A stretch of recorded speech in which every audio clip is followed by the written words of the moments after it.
আমি রুবেল। কাগজে কলমে আমি গার্মেন্টসের একজন স্টাফ, কিন্তু বাস্তবে আমি সময়ের কৃত্যাস।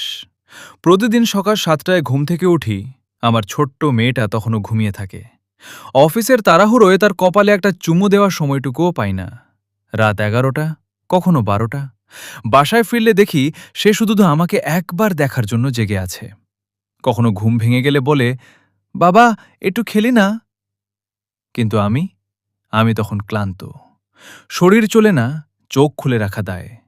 তবুও মনে হয়, আমি কি তাহলে খারাপ বাবা? স্ত্রী সারাদিন একা থাকে, সে চায় একটু কথা, একটু সময়, কিন্তু আমার কাছে তখন শুধু ক্লান্তি আর নীরবতা। মাস শেষে বেতন ২৫,০০০ টাকা, না আছে ওভারটাইম, না আছে বাড়তি আয়। অথচ আমার অধীনে কাজ করা অপারেটর ওভারটাইম করে ৩০,০০০ নিয়ে বাসায় ফেরে। আমি শুধু স্টাফ নামের একটা বোঝা বইছি। দায়িত্ব আছে, টেনশন আছে, কিন্তু পকেটে টাকা নেই।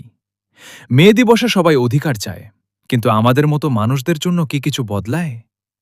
দিন শেষে মনে হয় আমি একজন ব্যর্থ বাবা, একজন ব্যর্থ স্বামী। এই জীবন কি জীবন, নাকি প্রতিদিন একটু একটু করে মরে যাওয়া? আল্লাহ, আমাদের মতো মানুষদের দিকে একটু তাকান।